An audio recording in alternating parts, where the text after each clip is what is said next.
नमो अरिहन्ताणं नमो सिद्धाणं नमो आयरीयाणं नमो वज्रायाणं नमो लोये सव्यसाहूनं वन्दितु सर्वसिद्धे ध्रुवमचलमणोवमं गतिं पत्ते वोचामि समयपाहुड मृणमो सुधकेवली भणिदं नमः समयसाराय स्वानुभूत्या चकासते चित्स्वभावाय भावाय सर्वभावान्तरक्षिदे निज स्वरूप को परम रस जामे भरो अपार वंदो परमानंदमय समय सार अविकार। तो कल ये अंतिम सर्वविशुद्ध ज्ञान अधिकार का प्रारंभ हुआ, जिसमें हमने थोड़ी चर्चा की कि सर्वविशुद्ध ज्ञान अधिकार एक तरह से कर्ता कर्म अधिकार का ही एक्सटेंशन है, विस्तार है। अंतर इस तरफ इतना है कि वहाँ ये कहा था कि आत्मा आदि 6 द्रव्यों की कर्ता कर्म संबंधी जो व्यवस्था है वो बताई थी। यानी प्रत्येक द्रव्य अपने भाव का कर्ता है, लेकिन पर भाव का कर्ता नहीं है। तो पर भाव का कर्ता पर द्रव्य है, लेकिन आत्मा पर द्रव्य का कर्ता तो नहीं है, लेकिन ज्ञाता तो है। क्या कहा कि आत्मा अपने को भी जानता है और पर को भी जानता है, लेकिन कर्ता स्वयं के परिणाम का तो है, लेकिन पर के परिणाम का कर्ता नहीं है, लेकिन ज्ञाता है। समझ में आया? तो प्रत्येक पदार्थ का परिणमन अपने ज्ञान का विषय बनता है, लेकिन राग द्वेष के कारण, अज्ञानता के कारण ये उसमें संबंध जोड़ता है कि मैंने किया अथवा मैंने भोगा, मेरे कारण से हुआ।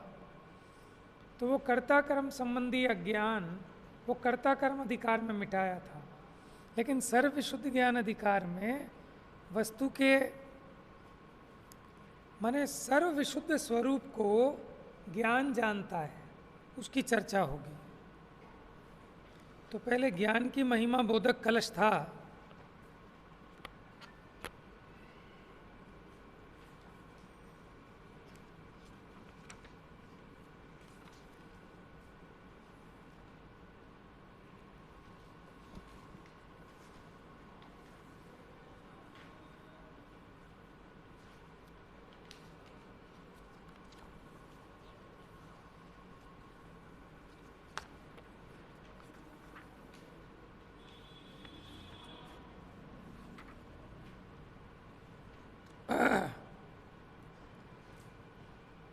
देखिए पेज नंबर 717, कलश हमने कल पढ़ा था।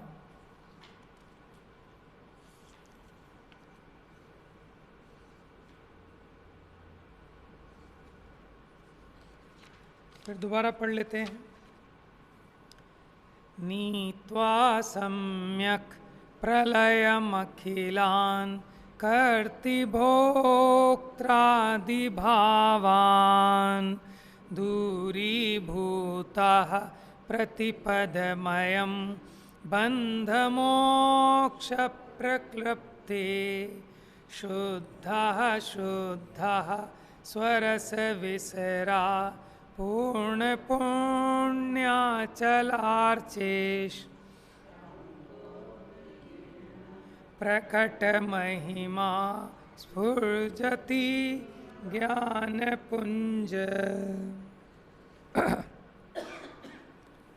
सर्वविशुद्ध सुज्ञानमय सदात्माराम पर को करे न भोगवे जप तसुनाम। क्या कह रहे हैं कि सर्व विशुद्ध सुज्ञानमय कौन? आत्मा। कब? सदा, हमेशा ये विशुद्ध ज्ञान वाला है आत्मा। पर को करे न भोगवे, ना तो पर का कुछ करता है न भोगता है। जाने जपी तसु नाम, बस मात्र उनको जानता है।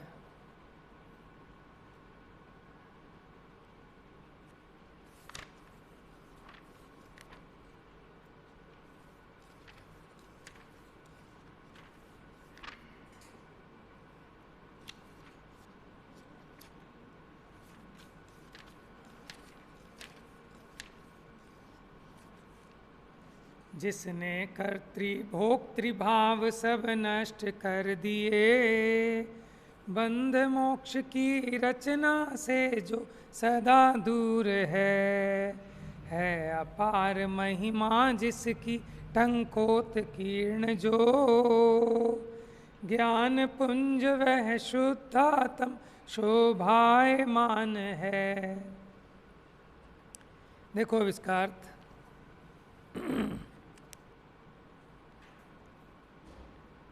समस्त कर्ता भोक्ता आदि भावों को सम्यक प्रकार से भली भांति नाश को प्राप्त करा के, ये कर्ता भोक्ता भाव क्या था कि मैं पर का कुछ कर सकता हूँ अथवा पर का फल मैं भोग सकता हूँ। जैसे मैं अपने पुत्र को पढ़ा लिखा कर बड़ा बना सकता हूँ, और जब वो बड़ा बन जाएगा तो मेरे बुढ़ापे का सहारा बन जाएगा। ये कैसी बुद्धि है? यह अज्ञानमय बुद्धि है, क्योंकि आज तक कोई किसी के बेटे ने किसी बाप को सुखी किया नहीं, कर सकता नहीं, किया नहीं मतलब कर सकता नहीं, लेकिन अपनी अज्ञानता से ये ऐसा मानता है।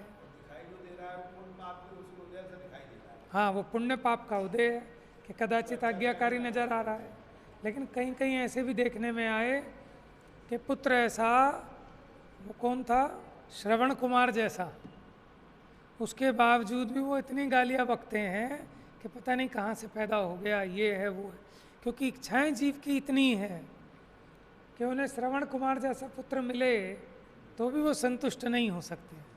तो नहीं, दुखी तो अपनी इच्छाओं से है और लगता है कि मेरी सुनता नहीं है। दुनिया जिसे कहती है इससे बढ़िया तो पुत्र मिल नहीं सकता, लेकिन उसके माँ बाप से पूछो, वो कहेंगे नहीं भैया, ये तो तुम्हें नहीं पता कितना बदमाश है, क्यों तुम्हारी इच्छाएं इतनी हैं। उल्टा ले लो, ऐसे ही बच्चों से पूछ लो, वो कहेंगे मेरे माँ बाप तो बहुत गंदे हैं, और दुनिया कहे कि इनसे अच्छे माँ बाप नहीं हो सकते। तो दुखी किस लिए है कि अपनी इच्छाओं के कारण दुखी है, ना कुछ अच्छा ना कुछ बुरा। अगर अपनी इच्छाएं कम हो जाएं तो वही अपने को बहुत लगने लगे। अब इच्छाएं इतनी है तो करोड़ों वाला भी कहता है कि साहब कमी है, और इच्छा कम हो जाए, मिट जाए, तो जिन पे कुछ नहीं है वो भी कहते हैं कि भैया हम तो माला माल हैं, कुछ नहीं चाहिए, मस्त हैं। जिनको कुछ नहीं चाहिए वे शाहन के शाह, माने राजाओं के भी राजा हैं, माने महाराज हैं, मुनिराज, कुछ नहीं चाहिए उन्हें। इसीलिए तो चक्रवर्ती भी जिनके आगे सिर झुकाता है। पूजा पढ़ते हो ना, चक्री चरणन शिरनाए महिमा प्रगट करे, है गुण मूल 28 युक्त मुनिवर को ध्याऊं, है अर्घ वाला छंद है कि चक्री भी उनके चरणों में झुकता है, लेकिन फिर भी उससे अपनी महिमा नहीं मानते, चाहते ही नहीं, इच्छा ही नहीं है। समझ में आया?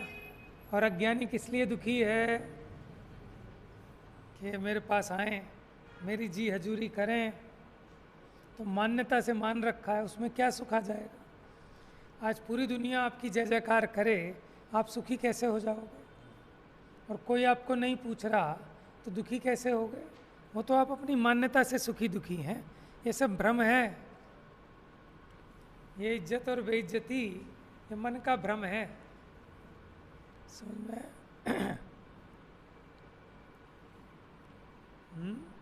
मैंने कोई विद्वान बुलाया हमने बाहर से और 10-20 जने पाए, यहाँ पर ज़्यादा पाए नहीं,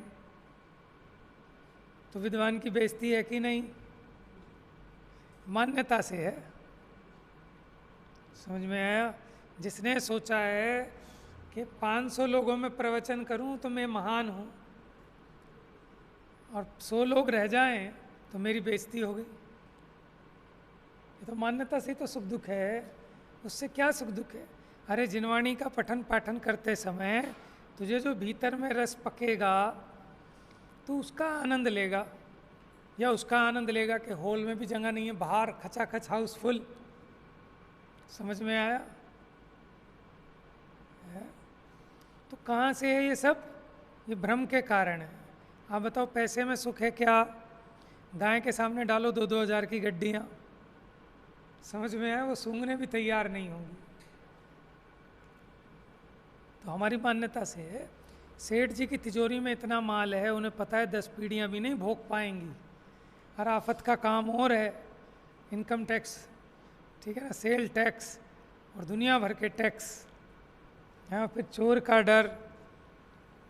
लेकिन फिर भी सेठ जी प्रसन्न होते हैं। कहाँ से? अपने भ्रम से, मान्यता से। अब देखो ना बच्चे छोटे छोटे कंचे, अब आजकल के बच्चे तो ज़रा स्टैंडर्ड हैं, कंचे वंचे तो कहाँ बच्चों ने देखे हैं। कच्चे कंचे, लॉटरी के टिकट वही इकट्ठे करके गड्डी बना के इतने खुश होते थे। अथवा तो वो माचिस की ऊपर के बना के, असली के ताश भी नहीं होते थे, माचिस के इकट्ठे कर करके ऊपर नीचे के पत्ते, ऐसा लगता था कि मैं सबसे अमीर, कितने खुश। और एक पुरानी दुरानी साइकिल भी अगर मिल जाए तो बस मुझे तो मानो मुक्ति हो गई। बच्चे को और क्या चाहिए? समझ में आया? और ये सारा झंझट 500-700 रुपये का सारा खेल है, और उसे ऐसा लगता है कि मेरे से बड़ा कोई नहीं महान। समझ में आया? और आज हमें कोई कहे साहब साइकिल पे चले जाओ ऑफिस, भैया बेइज्जती हो जाएगी। समझ में आया कि बेइज्जती? एक दिन ऐसा था, तुझे लगता था कि मेरे पास साइकिल है तो मेरी इज्जत है, आज इस साइकिल के मिलने से तेरी बेइज्जती हो जाएगी। सोच बदल गई है। फिर लगता है स्कूटर होगा तो मेरी बड़ी शान होगी। फिर अब एक दिन ऐसा आ गया कि स्कूटर पे शर्म आती है कि स्कूटर पहले 1 किलोमीटर दूर लगा के तब बनता जाएगा, किसी को पता ना चल जाए कि स्कूटर से आया हूँ, क्योंकि कार में जाना हमारी शान है। फिर एक दिन ऐसा आएगा कि कार खुद चलाते हो, इसमें तो बेइज्जती है कि ड्राइवर होना चाहिए कार चलाने वाला। तो इसमें से कहाँ से मज़ा है? ये इसने अपने आप ही अपने मन में एक जाल बुना है, अपने आप उस प्रकार की कपोल कल्पना इकट्ठी की है, अपने आप सुख मानता है, दूसरे को कोई मतलब नहीं है।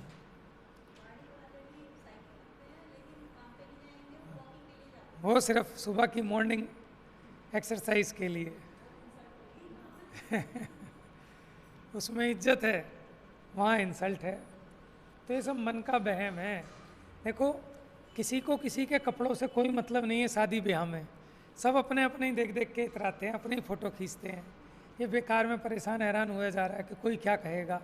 किसी को किसी से कोई मतलब ही नहीं है।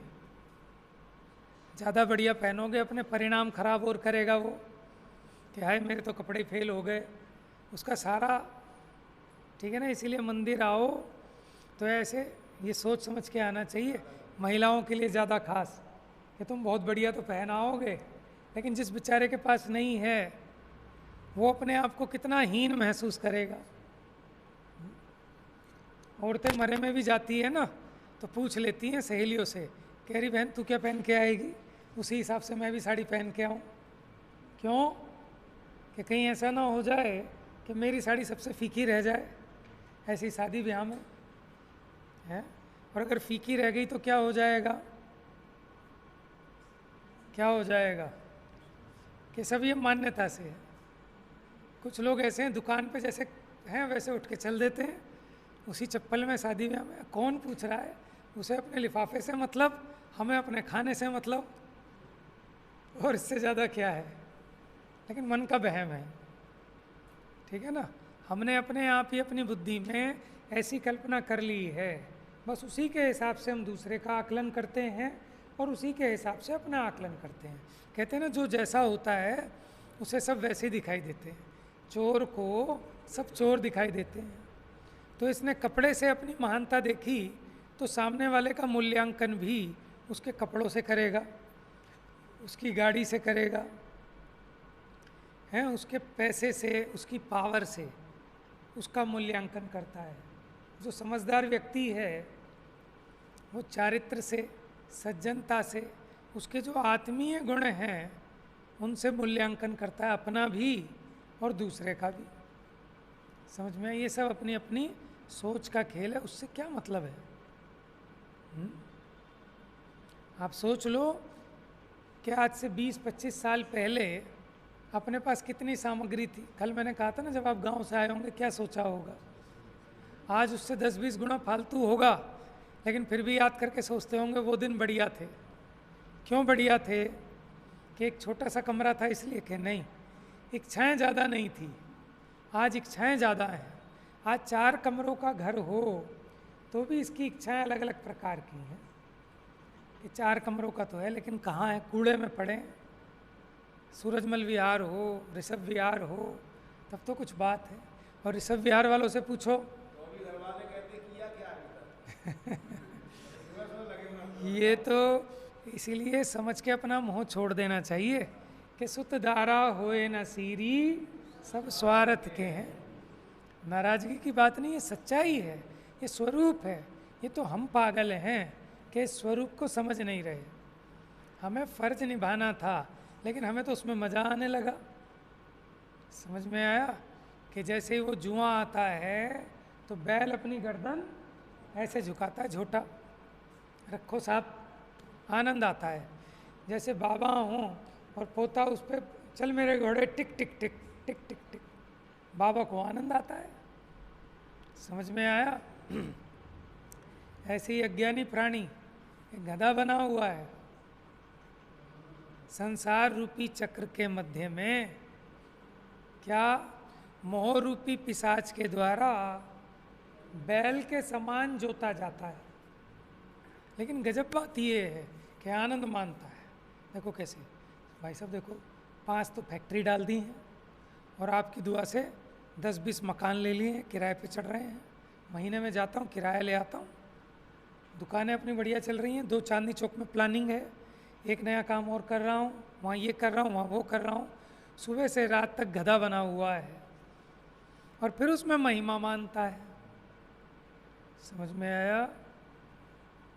कि जैसे कोई काम वाली बाई हो और इतराए कि पहले 4 ही घर थे मेरे पास काम के, अब 8 घरों में काम करती हूँ मैं। 8 घरों में क्या काम? क्या 8 घरों का पोछा लगाती हूँ, और छोटे मोटे नहीं, 500 गज की कोठियों में। तो बेचारी वो दया की पात्र है या वो अभिमान का विषय है, गौरव का विषय है? हैं? ये तो बेइज्जती की बात है। ऐसे ही जिसका मानो 4 घंटे काम करके सब्र कर लेता है, ठीक है, वो पुण्यवान है, या जो 20-20 घंटे काम करके भी जिसका गुजारा नहीं चलता और यूँ सोचता है कि दिन में और 36 घंटे होने चाहिए? बताओ, वो ज़्यादा पुण्य वाला है। अगर रात ना हो तो आप लगा ही जाए। हाँ, एक बार गाँव जाए, 2:30 बजे होते चांदनी चौक चल रही है, रात में सोने का मजा सही कर, रात चली गई तो रात हो ही जा रहे हैं, सोते ही नहीं थे। तो दिवाली पे और जो ईद आती है उस पर, ठीक है, पूरी रात दुकानें खुलती हैं। सीलमपुर में आप लोग जाते हाँ, पूरी रात ग्राहक ऐसा चलता है और दुकानदार को मज़ा आता है। आज तो मज़ा आ गया, नोट छप रहे हैं। समझ में? देखो, आपका स्कूटर 1 लीटर में 100 किलोमीटर चले, एक तो ऐसा स्कूटर, और एक ऐसा स्कूटर जो 100 लीटर में 1 किलोमीटर चले, कौन सा बढ़िया है? 1 लीटर पेट्रोल डालने पर 100 किलोमीटर चले वो बढ़िया है, या 100 लीटर पेट्रोल डालने पर 1 किलोमीटर चले वो बढ़िया है? बताओ कैसे?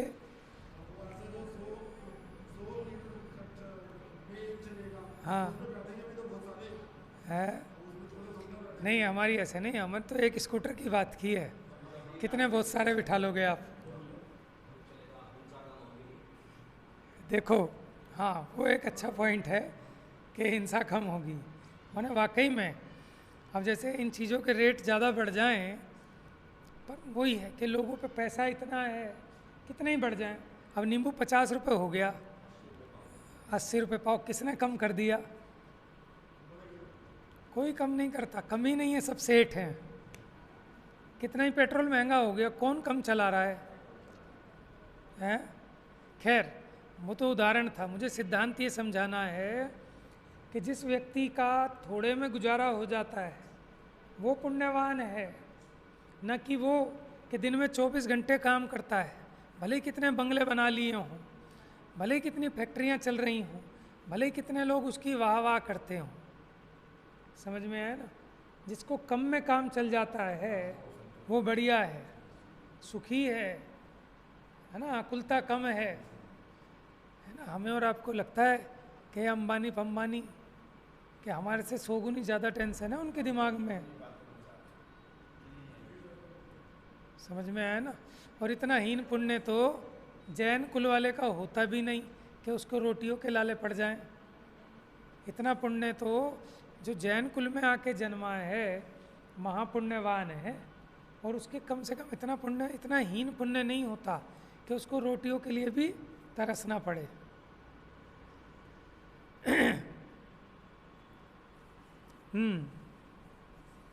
तो यहाँ क्या कह रहे हैं कि जीव पर पदार्थ का कर्ता भोक्ता। बात कहाँ से निकल गई कि हम पुत्र को सुधारना चाहते हैं कि मैंने इसको सुधारा, ये तेरा ज्ञान है। अब मैं उसका भोक्ता बनना चाहता हूँ कि बुढ़ापे में ये मेरे बुढ़ापे की लाठी बने, उसको भोगना चाहता हूँ ना उसका फल, ये तेरा ज्ञान है। कदाचित पुण्य के उदय से बनाव बने, लेकिन फिर भी तू पर को नहीं भोगता, पर को नहीं करता, तू स्वयं अपने परिणाम को करता है और अपने परिणाम को भोगता है। आपने विदाई की बेला अगर पुस्तक पढ़ी हो तो इसमें बुढ़ापे में एक बुजुर्ग से उसका दूसरा मित्र मिलने आता है। जब मिलने आता है तो जो नौकर बैठा होता है वो गूंगा बहरा, लाइट भी बड़ी बेकार सी चल रही होती है, डिम डिम सी, पंखा भी चरड़ चरड़ चरड़ चरड़ और घड़ा गिरा पड़ा था। तो ऐसा महसूस हो रहा था कि उस बुजुर्ग आदमी को प्यास लगी होगी, उसने आवाज़ भी लगाई होगी, लेकिन नौकर तो गूंगा है, बहरा है, उसने सुनी नहीं होगी। तो इसने कोशिश की होगी पानी लेने की, लेकिन इसकी सामर्थ्य नहीं कि हिल पाए, तो वो घड़ा भी गिर गया, कोई पूछने ताछने वाला नहीं। समझ गए आप उसकी दयनीय दशा? अब वो दूसरा मित्र आया और आकर कहने लगा, अरे क्या हालत बना रखी है तेरी, बेटा बहू को होश ही नहीं है, तेरी कोई परवाह ही नहीं है।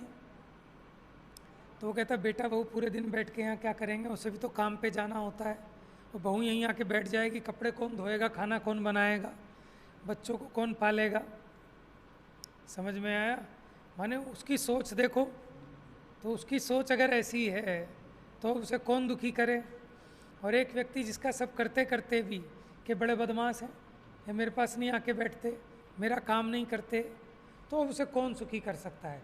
बेटा वो भी कहेंगे, भैया भगवान बचाए इनसे, इन्हें तो उठा के वृद्धाश्रम में डाल के जाओ, हमारे बस की नहीं।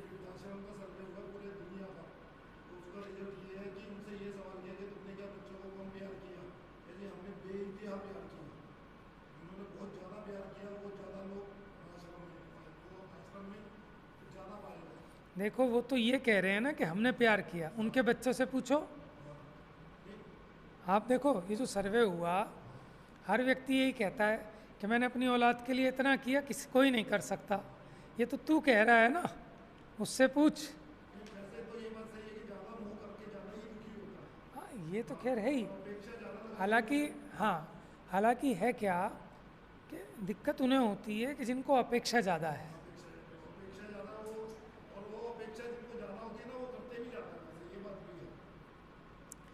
देखो एक कहावत है ना, नेकी कर और दरिया में डाल।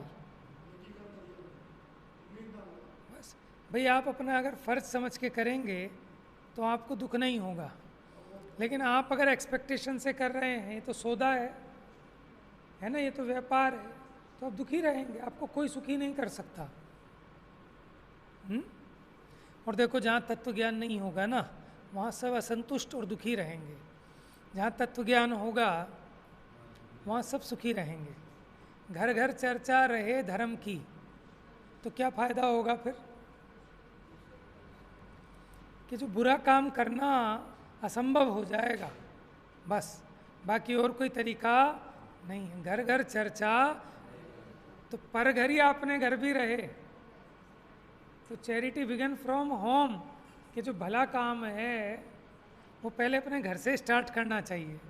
तो हम दुनिया को तो सुधारना चाहते हैं कि सब घरों में चर्चा रहे, कि पहले मेरे घर में रहे। तो फिर क्या होगा? सारे कलेश खत्म है। लोग अपने घर में शांति विधान तो कराते हैं, ये शांति विधान नहीं है। शांति विधान ये है कि आपके घर के जो मेंबर हैं उनके साथ आप तत्व चर्चा करें, उनको साथ में स्वाध्याय में सुनवाएं, पढ़ाएं, तो शांति होगी। वो शांति का विधान है, ठीक है ना। साल में एक दिन ओम राम रीम रोम ऐसे औसा सर्व शांतिम कुरु कुरु स्वाहा, ये करने से शांति नहीं होगी। ये होती तो सब सुखी हो जाते। शांति विधान माने शांति का उपाय। शांति का उपाय तो तत्व ज्ञान है। जिसको ये समझ में आएगा कि मैंने बच्चे का कुछ नहीं किया, सब इसका भाग्य है, वो दुखी नहीं हो सकता। और जिस बच्चे को ये लगेगा कि मैं माँ बाप का करने वाला कौन, इनका पुण्य करा रहा है, समझ में, इन्हें जो रोटियां मिल रही हैं, जो इज्जत मिल रही है, वो सब इनका भाग्य है। तो जहाँ ऐसा तत्व ज्ञान होगा वहाँ सुखी रहेंगे, थोड़े में भी सुखी रहेंगे। और जहाँ तत्व ज्ञान नहीं है वहाँ अनंत इच्छाएं हैं, असंतुष्टि है, उन्हें कोई सुखी कर नहीं सकता। समझ में आया? तो एक इन बच्चों को सुधारने का मंत्र यही है। ये इन्वेस्टमेंट है। अपने साथ फिल्म दिखाने तो ले जाते हैं हम बच्चों को, पिकनिक तो ले जाते हैं, लेकिन मंदिर घर छोड़ के आते हैं। जैसे कि मंदिर कोई बुरी जगह हो कि मैं अकेले ही निपट जाऊँगा, तू बेटा यहीं बैठ। समझ में आया? पिकनिक मनाने सिनेमा हॉल छोड़ के आएंगे क्या है? लेकिन इसमें भी एक बात है कि अब जब वो हो गया 16-15 साल का, बचपन में तो कभी लाए नहीं, अच्छा 15-16 साल का हो गया तब हम सोचे कि तू चल। वो कहेगा जाओ पापा अपना काम करो, मुझे समझा रहे हो। समझ में आया? क्योंकि वो वैसा पक्का हो गया कि अब आपकी बात की उसको तवज्जो नहीं है। जब वो कच्चा घड़ा था, कच्ची मिट्टी थी, तब उसमें जो संस्कार डाले जाते हैं वो बहुत लॉन्ग टर्म चलते हैं, बशर्ते कि उसका वैसा भाग्य भी हो। अगर उसका ही अभाग्य है तो बच्चे जो बचपन में खूब आपने पढ़ा सिखा दिया, बड़े होकर धर्म के द्वेषी बन जाएं तो कोई आश्चर्य नहीं है, वो उनका भाग्य है। लेकिन आपको पछतावा नहीं होगा कि मैं चूक गया। समझ में आया ना? क्योंकि वही आपकी समाधि में कारण बनेंगे। आज अगर आप बच्चों को तत्व ज्ञान कराएंगे तो कल जब विपरीत समय होगा वही आपको संबोधन देंगे, पापा क्यों दुखी हो रहे हो, ये अपनी किस्मत का ले गया, तुम्हारा क्या मार लिया। समझ में आया ना? लेकिन कब? क्योंकि क्रिया की प्रतिक्रिया होती है। आप जितने जोर से गेंद मारेंगे दीवार पर, उतनी स्पीड से उल्टा लौट के आएगी। समझ में आया? लेकिन अगर हमें उसकी कीमत होगी तो हम उसका उपाय करेंगे ना। अब बच्ची की शादी के लिए हम ये तो उपाय करते हैं कि 10 लाख चाहिए, कि 20 लाख के 50 लाख। लेकिन भैया तुम 10, 50, 100 लाख जितने मर्जी दे लेना, लेकिन अगर तुमने उसमें तत्व ज्ञान नहीं दिया तो कहीं कितने करोड़पति के यहाँ चली जाए, वो सुखी कैसे हो पाएगी? वो तो रोज़ फ़ोन पे मिला के, मम्मी आज ऐसे हो गया, मम्मी मेरी सास तो बड़ी गंदी है, ऐसी है वैसी, यही चलेगा। और तत्व ज्ञान का संस्कार दिया है तो ये कहेगी मम्मी सब अपने भाग्य का है और कौन किसे दुखी कर सकता है। तुमने यही तो समझाया, तुम ऐसी बात करती हो कि सास ने तुझे दिया कि नहीं दिया, उसको क्या दिया और तुझे क्या दिया, कि कैसी बात करती हो, कौन किसके भाग्य से अधिक दे सकता है। उल्टा संबोधन कब मिलेगा? जब आपने दिया होगा, ठीक है ना। और वास्तव में सब कहने की बात है, वो आपके पुण्य से मिलता है। क्योंकि आपने ऐसे भाव किए ना, ऐसा निमित्त नैमित्तिक व्यवस्था है सारी। कई बार अपने घर का बच्चा नहीं देगा, पड़ोसी का अपने बच्चे से ज़्यादा अच्छा हो जाता है। वो रोज़ आके बैठ जाए, बाबा जी क्या हाल है, अच्छा चलो बाबा जी आज पढ़ते हैं मिलके दोनों, तो आपका पुण्य है। कहीं ऐसे हैं घर में रोटी नहीं मिलती, लेकिन बाहर दुनिया ऐसा पूछती है कि पूछो मत, कि साहब आज हमारे यहाँ भोजन, आज हमारे यहाँ भोजन। अलग अलग तरह का उदय है जीव का, समझ में आया? माने बड़े बड़े नेता, अभिनेता, दुनिया में इतना नाम है, घर में एक जूते बराबर इज्जत नहीं, तो वो भी उदय है ऐसा, ठीक है ना। लेकिन पर से सुख दुख का संबंध है नहीं, ये अपनी मान्यता से है। क्या हो जाता है इज्जत, आप माने दुकान से घर गए, तभी आपकी पत्नी आई, हाथ जोड़े, प्यार से आपको बुलाए, आपके लिए शिकंजी पिलाए, इसमें आपकी इज्जत बढ़ गई। समझ में? सब मान्यता का खेल है। तो काहे से दुखी है जीव? अपनी स्वयं की कल्पनाओं से दुखी है। और सम्यक ज्ञान कर ले तो इसको समझ में आ जाए कि पर के कारण कोई दुखी सुखी होता नहीं, वो है ना। गाली सुन मन खेद नानो, गुण को गुण कहे आयानो, कही है आयानो।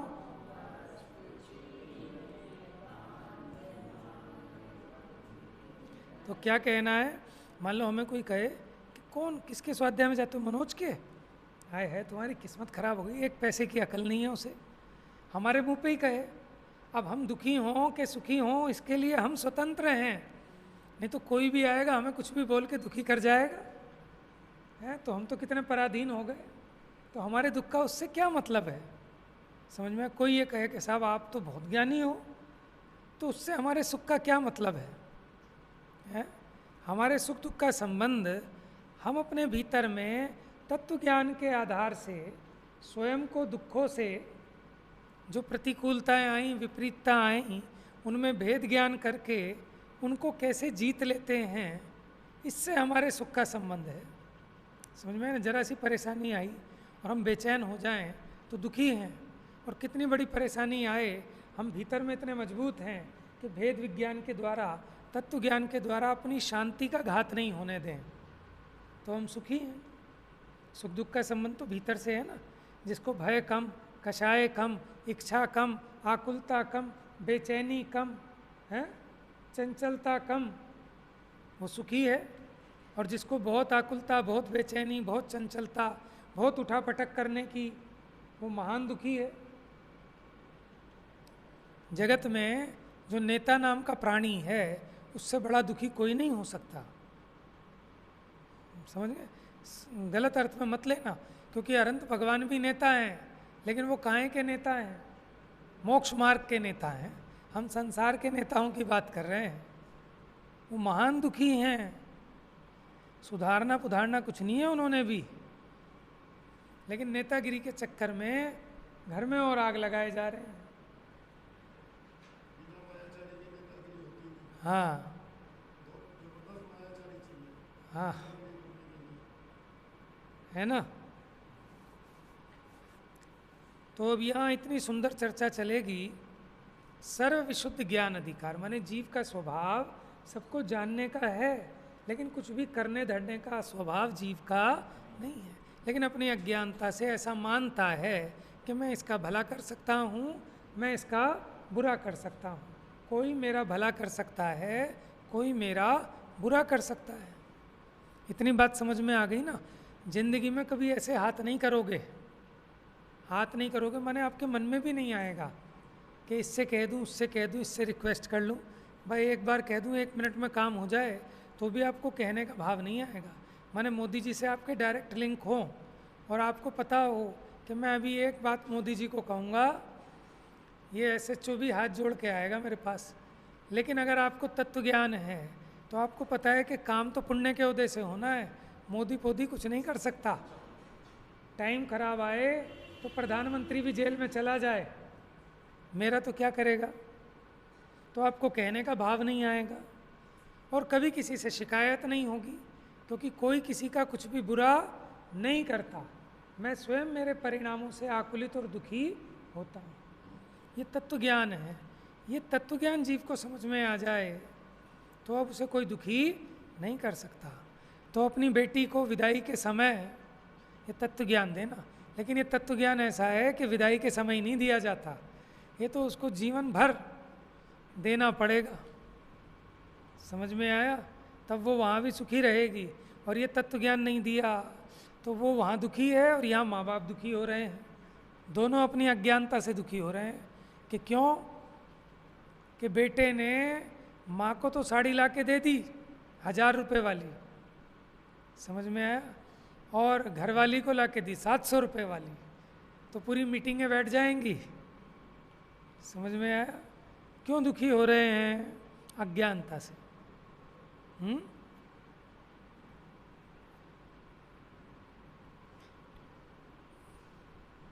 तो आजकल तो लोग देख के लेते हैं, जहाँ सास ना हो वहाँ लड़के का लेट 10 की जगह 20 हो जाता है, और नंद ना हो तो 30 हो जाता है। ऐसा क्यों? आप ही देखो, मैंने बेवकूफ़ी है, ऐसा कुछ नहीं है। मैंने अगर लड़की समझदार है, तत्वज्ञानी है, तभी वो सुखी रह सकती, नहीं तो नहीं। अच्छे अच्छे करोड़पतियों के यहाँ देखा दी और साल भर बाद वापस घर में आके बैठी है, और जबकि 1 करोड़ रुपया लगा के दी थी, बढ़िया तरीके से दी थी, लेकिन भैया तत्वज्ञानी नहीं है। उनसे पूछो, कहते बदतमीज लड़की है, 1 पैसे की अकल नहीं है इसको। है? आपने 1 करोड़ लगाया तो वहाँ जाके वो भी तो फिर ऐठेगी पूरा कि ऐसे ही नहीं मेरे बाप ने 1 करोड़ रुपया लगाया है, मैं तुम्हारी थोड़ी सुनूंगी। क्योंकि उसको ये लगता है कि बड़ों की सुनने से छोटे हो जाते हैं। और अगर आपने संस्कार दिए होते कि बेटा महाभाग्य होता है कि जिसको कोई समझाने वाला होता है, जिसको टोकने वाले खड़े हैं वो तो माने निखर जाएगा, वो कुंदन बन जाएगा। माने जिस वक्ता की श्रोता में, जिस वक्ता की सभा में श्रोता उसकी बात काटने वाले हों, उसकी गलती निकालने वाले हों, वो वक्ता इतना बढ़िया हो जाएगा कि जहाँ जाएगा मेडल जीत के आएगा, उसे कोई हरा नहीं पाएगा। समझ में आया? तो जिस बेटी की माँ उसे ज़िंदगी भर खूब टोकती आई है, खूब डांटती पीटती आई है, वो ससुराल में जाके बड़ी सुखी होती है। उसका रीज़न है, क्यों? एक तो काम सीख लेती है और उसकी एक्सपेक्टेशन भी नहीं होती। वो कहती है सासू माँ तो बड़ी अच्छी है, समझ में आया, इसने तो आज तक डांटा ही नहीं। और यहाँ जो ज़्यादा सिर चढ़ा के रखें तो वहाँ भी उसको वही एक्सपेक्टेशन होती है। समझ में आया ना? उधर सास को बड़ी उम्मीदें होती हैं कि बहू आएगी, पैर दबाएगी, ये खिलाएगी, वो करेगी। तो सारा झगड़ा कसाय का है। कसाय तीव्र हैं तो झगड़ा है, जिनकी कसाय मंद हैं तो झगड़ा ही नहीं है। तो उसी को तो कसाय कहते हैं। ये जो इच्छा है ना जीव की, यही तो कसाय है।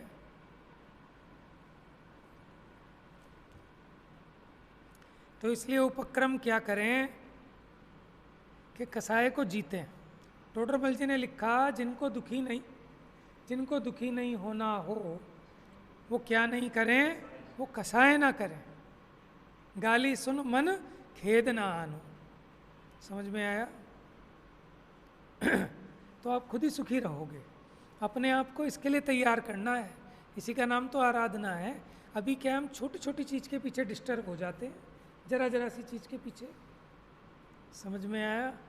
और जब हम मजबूत हो जाएंगे तो बड़ी बड़ी चीज़ें भी हों, लेकिन हम डिस्टर्ब, हम अपनी शांति का घात। अभी क्या होगा कि हमसे अभी आके कोई कह जाए कि भाई तुम्हें किसने बिठा दिया यहाँ, तुम्हें 2 पैसे की अकल नहीं है, तुम्हें समझाना कुछ आता नहीं, चलो यहाँ से। तो हमें पूरी रात नींद नहीं आएगी। समझ में आया? और भी ज़्यादा कोई ऐसा हो तो सुसाइड करके मर जाते हैं लोग कि मेरी बेइज्जती हो गई। तो क्यों?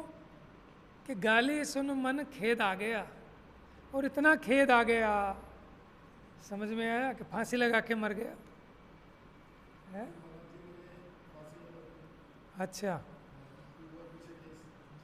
तो अभी ऐसा आता था ना कि एक कोई शरीफ बढ़िया बाबू, उस पर गलत इल्ज़ाम लगा दिया कि इसने मैंने वो क्या कर दिया, घालमेल कर दिया, कुछ खातों में गड़बड़ कर दी, क्या कहते हैं उसको, गबन। गबन, बचपन में फिल्म आई थी कोई गबन, हम समझ में ही नहीं आया गबन क्या है। हम पूछते गबन माने क्या होता है, अब समझ में आया बड़े होके कि गबन कर लेना। अब उस पर आरोप लग गया, उसने घर गया और फांसी लगा ली, मर गया। समझ में आया क्यों मर गया? मरने की बात है कोई? अरे जब पुलिस सजा देगी, कुछ होगा तब की तब सोचना, लेकिन अभी से मर गया क्यों? कि बेइज्जती हो गई, कि ये भी बड़ी आफत की चीज़ है। समझ में? अपने मन का ही तो भ्रम है। कह रहे पुलिस सजा देगी, वो भी 3 साल 5 साल 10 साल, तो आज ही फांसी चढ़ के मर गया। अब क्या वाह करेगी दुनिया? और दुनिया से मतलब क्या है?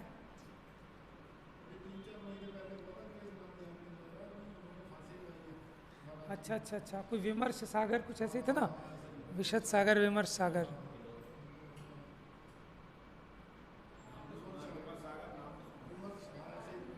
और देखो कैसा जीव कितना दुखी होता होगा, तभी वो सुसाइड कर सकता है, क्योंकि बहुत तीव्र कसाई चाहिए स्वयं को मारने के लिए। देखो दूसरे के घात करने में जितनी हिंसा है ना, अपना घात करने में उससे अनंत गुनी ज़्यादा हिंसा है, क्योंकि उसमें परिणाम बहुत तीव्र संक्लेश वाले चाहिए, महातीव्र संक्लेश वाले। समझ में आया? तो इसलिए आत्महत्या महापाप है, कुगति में जाना होता है। इसलिए सोचना भी नहीं चाहिए, कितना ही बुरा उपद्रव आ जाए, क्या हो जाएगा, बुरे से बुरा हो भी जाएगा तो, ठीक है ना। और दुनिया तो ऐसे ही है, यह अज्ञानियों का टोला है, वो किसी को नहीं बख्शती, कितना ही बड़ा सज्जन हो वो उसे भी नहीं छोड़ती। तो तुम तो क्या चीज़ हो, और तुम्हें अपेक्षा भी क्यों है? तुम्हें क्या उसके बिना गुजारा नहीं चलेगा? दुनिया हमें चोर कहे तो उससे क्या हम चोर हो जाएंगे? और दुनिया हमें साहूकार कहे, उससे साहूकार हो जाएंगे क्या? हैं? तो लेकिन आज क्या हो गया कि हम दूसरे के लिए जी रहे हैं, दूसरे के लिए पहन रहे हैं, सारा काम दिखावे का हो गया। तो वह दिखावा ही है, अंदर से आदमी खाली है, बाहर में दिखावा है। दिखने में हेल्थ ऐसी हो रही है और पता चल रहा है कि सब चक्कर खा के गिर गए हैं। समझ में है? ये सब दिखावे का चल रहा है खेल। कपड़े दिखने में बहुत अच्छे हैं, यहाँ पता चला कि पसीना आ गया इतना भयंकर, बीपी बढ़ गया, दिल बेचैन हो गया, अटैक आने की हो गई। वहाँ कोट के बटन खोले शादी में दूल्हे के, तो क्या दिखावे के लिए मर रहे हैं सब? क्या लाभ ऐसी चीज़ का?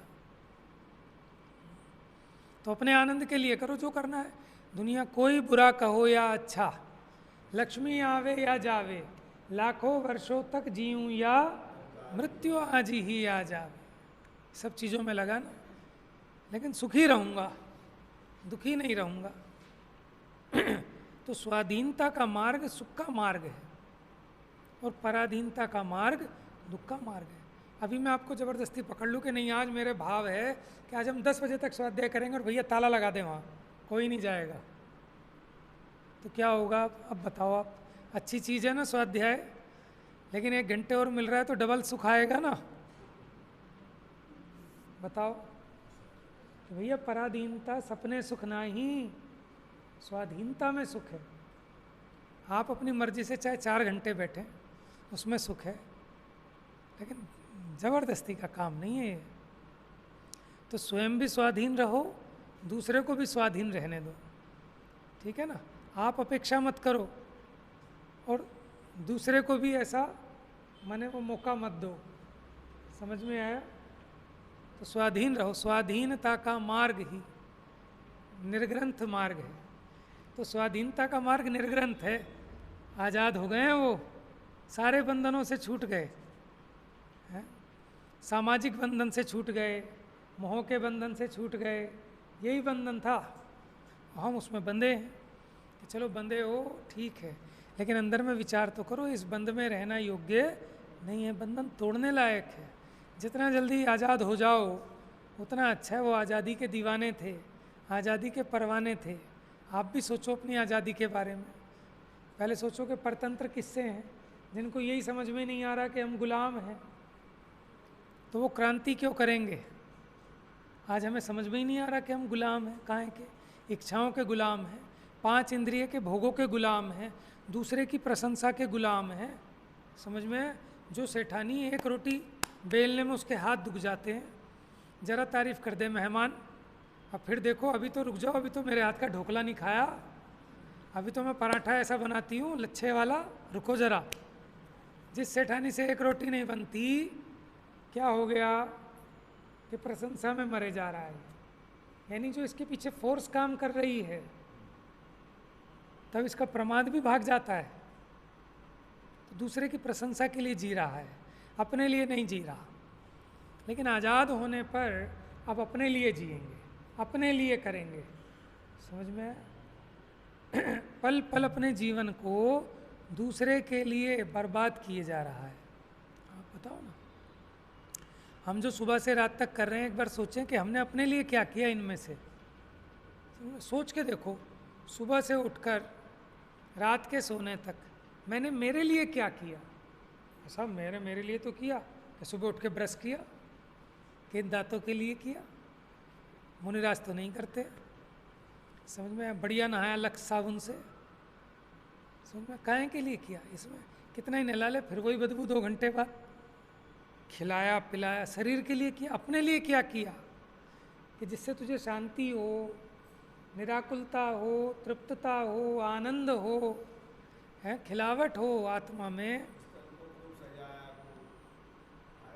हाँ, फिर सब बच्चों के लिए, उनकी पढ़ाई के लिए, उनकी आगे हायर एजुकेशन के लिए, बच्ची की शादी के लिए, भैया कमाना तो पड़ेगा। दूसरे के लिए लगा हुआ है, अपना खबर नहीं कि भैया वो भी अपना कोई भाग्य लाए कि नहीं लाए। उसे इंजीनियर बनना है कि कलेक्टर बनना है कि सीए बनना है, ये तेरे पैसे से नहीं बनते। वो बनते होते तो सारे करोड़पतियों के बच्चे कलेक्टर बन गए होते। समझ में आया?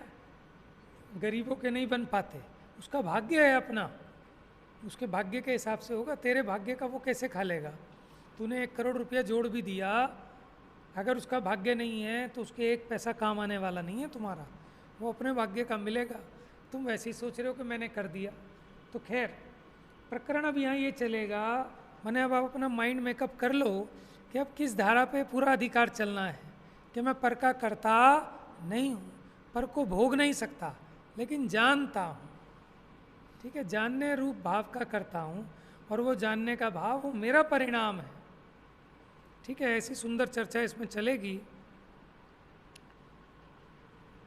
अर्थ पूरा पढ़ देता हूँ, टाइम तो बहुत हो गया।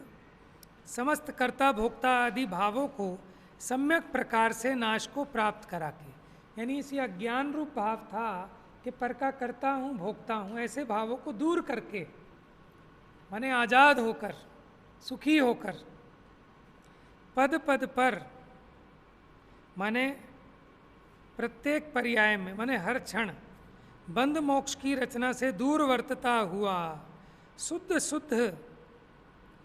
देखो अब ऐसी ऐसी दशा आ गई कि अब ना बंध का विकल्प ना मुक्ति का विकल्प। ऐसे आज़ाद हो गए। अब जो आज़ाद हो गया उसे ना तो बंधन का और मैं आज़ाद हो जाऊं ना ऐसा, वो विकल्प ही नहीं आता। तो बंध मोक्ष की रचना से दूर वर्तता हुआ शुद्ध शुद्ध। एक शुद्ध तो इसलिए कि द्रव्य संबंधी शुद्धता और दूसरी शुद्धता पर्याय संबंधी, अथवा एक में रागादि जो अंतरंग मल हैं उनसे दूर हुआ, और दूसरे में जो बहिरंग मल है 8 कर्म रूप जड़ है वो उनसे रहित हुआ। इसलिए कहा शुद्ध शुद्ध। कौन? वो ज्ञान। वो ज्ञान रागादि से भी रहित है और कर्मादि 8 कर्म ज्ञानावरण आदि से भी रहित है, जिसका पवित्र अचल तेज निज रस के विस्तार से परिपूर्ण है। ऐसा माने निज रस क्या? वो ज्ञान रस ही उसका अपना रस है, जिसकी महिमा टंकोत्कीर्ण प्रकट है। ऐसा यह ज्ञान पुंजात्मा प्रकट होता है। कहाँ प्रकट होता है? सम्यक ज्ञान में, क्योंकि सम्यक ज्ञान में वो आत्मा इसके ज्ञान का, अनुभव का विषय बनता है। समझ में? अनुभूति में आता है। अब भावार्थ कल पढ़ेंगे इसका। ठीक है। मिथ्यातम नाश वे को ज्ञान के प्रकाश वे को